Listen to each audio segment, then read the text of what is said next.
The Spanish flu. 2020 was a bad year for viruses. We can agree on that, but potentially, 1918 was slightly worse. Hear me out. The Spanish flu was similar to the COVID pandemic, with fewer Zoom meetings and more, "Oh no, half the people I know are dying." It infected almost a third of the world's entire population, which means more than 500 million people were coughing, sneezing, and spreading germs quicker than, I don't know, something that spreads quickly. Butter? The death toll? 50 million people. Remember, this was just after World War I, so if you thought people were tired of chaos and death, think again. Another round, courtesy of nature. It's like mankind requested dessert, and nature replied, "How about a flu pie? Enjoy." Get it? Laugh. Laugh at the joke. By the way, what about social distancing? Yeah, they had not worked it out yet. People were still gathering in large groups, shaking hands, and breathing all over one another as if it was nothing. Could you imagine? At least in 2020 we had Netflix to keep us occupied. In 1918, all they had was the Spanish flu and death. It's a marvel we survived that one. Okay, but the Spanish flu only infected like 30% of the world.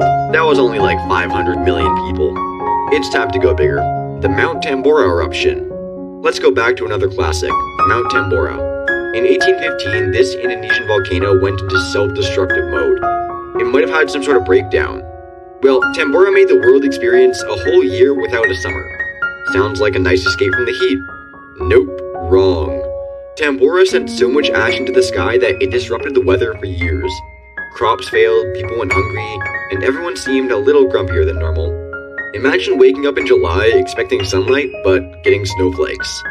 I bet back then people didn't even have vitamin D capsules. Could not imagine that. Farmers would say, "I swear it was planting season yesterday, and now I'm getting frostbite." Is this a joke? Spoiler alert, it wasn't. Global food shortages were particularly severe in Europe and North America. Bread costs soared, which is so depressing. Let's be honest, all people wanted was bread back then, because they really didn't know how to cook anything else. And to add insult to injury, the eruption caused some of the most breathtaking sunsets ever seen. Because nothing screams "we're on the verge of starvation" like a beautiful sky. At least you had something pretty to look at as your crops decayed and your family starved to death. Tambora's eruption was basically Earth's way of saying, screw your summer vacay plans, and while I'm at it, let's starve you to death. Top that, humans. Toba supervolcanic eruption. Picture this, you're a caveman in caveman times, living your best caveman life. Maybe you're smashing stones together, or you're watching your neighbor get dissected by a saber-toothed tiger. I don't know, caveman stuff. Then, out of nowhere, the ground begins shaking. At first you're annoyed because you think, what is this man, I'm just trying to work. Then you decide to look up because things start feeling a little funny, and you see that the sky turns dark. But it's not a nightmare. Nope, there's ash. A lot of ash. Like around 2,800 cubic kilometers of ash, I'd say, somewhere in that ballpark. Welcome to the Toba supervolcanic eruption, where Mother Nature decided she's had enough of your stone tools and cave paintings and wants to restart the whole damn ecosystem. And this wasn't your typical volcano. No, this was the Beyonce of volcanic eruptions.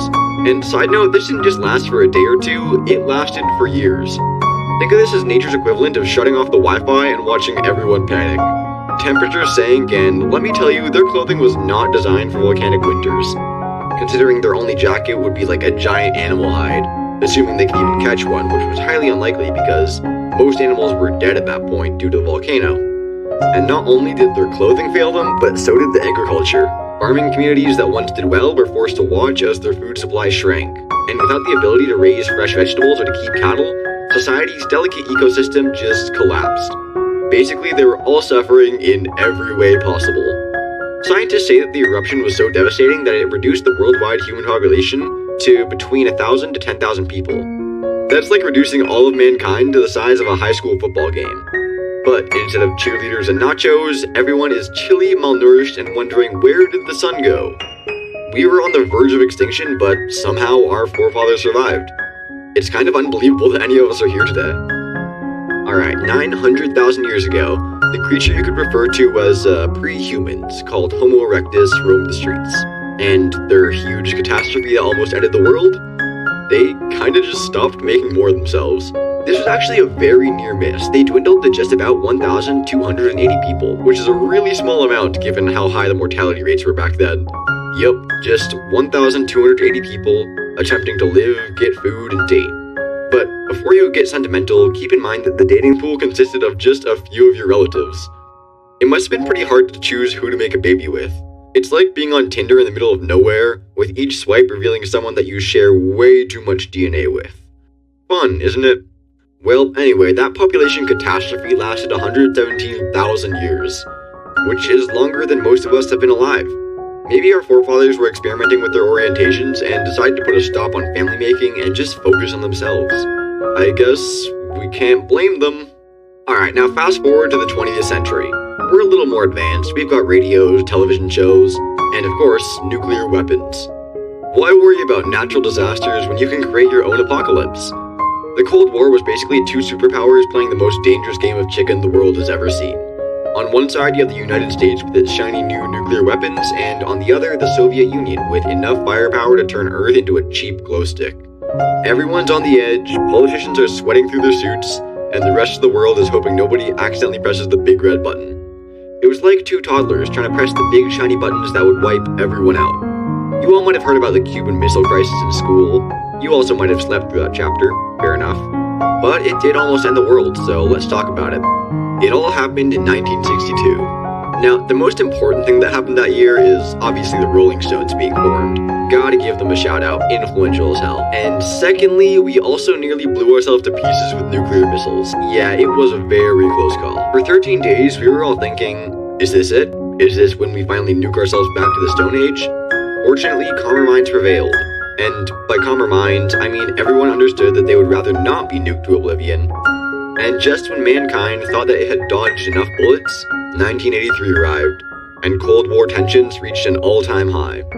The world was on the verge of nuclear chaos, with the United States and the Soviet Union ready to unleash havoc with the press of a button. Enter Stanislav Petrov, a Soviet lieutenant colonel, who was stashed inside a bunker to oversee early warning systems. One day, a radar screen flashed an alert. Incoming US missiles. Most people in such a position would have panicked and rang the alarm, triggering a chain reaction that would absolutely have destroyed the world as we know it. But not Petrov. Under pressure, he took a big breath, looked at the screen, and thought, man, that's probably a glitch. And guess what? He was right. No missiles. It turned out to be a radar malfunction. And without his decision-making, history might have taken an unfortunate turn. Petrov did more than just avert a crisis, he became the unsung hero who saved the world from nuclear apocalypse. Let's take a minute to reflect that our entire survival basically depended on one man's decision to not panic. Next time people say you're too lazy or you don't pay attention, that might be a good thing because it might save us all. Stanislav, we owe you a huge thanks. Maybe even a statue, or at least a Starbucks gift card. Or maybe a stash of whatever you were having that made you so calm. Now let's talk about something even more ridiculous. Gamma ray bursts. Do you believe everyday disasters are scary? Try space events. GRBs are essentially space lasers on steroids. These are the type of explosions that occur in distant galaxies, yet are so intense that if they struck Earth, we'd be toasted like marshmallows. Actually, marshmallows just turned golden brown. We'd be wiped out in seconds. Obviously it hasn't happened yet, but I mean it could. When? Well, scientists don't know how and when it'll happen, but if it does happen, one day you'll just wake up and see that everything's gone. Luckily, it might not be too fast. You might get some time to send a streak or post about it on Instagram before dying. If a GRB ever targeted Earth, it would destroy the ozone layer before you even got the chance to apply some sunscreen. Without that protective layer, we'd be absorbing UV rays like a post-apocalyptic tanning booth. And spoiler alert, that would not end well. And if you're thinking you should start applying more sunblock to prepare your skin, well, I hate to break it to you, but no amount of skincare would work against that shit. You walk outside and within minutes you're sizzling like bacon on a June sidewalk. Your skin will peel right off and you won't even get to use aloe vera. Great, isn't it? Scientists believe that a GRB may have even been responsible for previous extinction events. Oh, very nice, as if we don't have enough to worry about with asteroids, volcanoes, and nuclear disasters. Now on top of everything else, we get to worry about space lasers. Fun, isn't it? Anyway, that's that. YouTube thinks that you'll like this video next, so click it, and if you made it to the end, subscribe.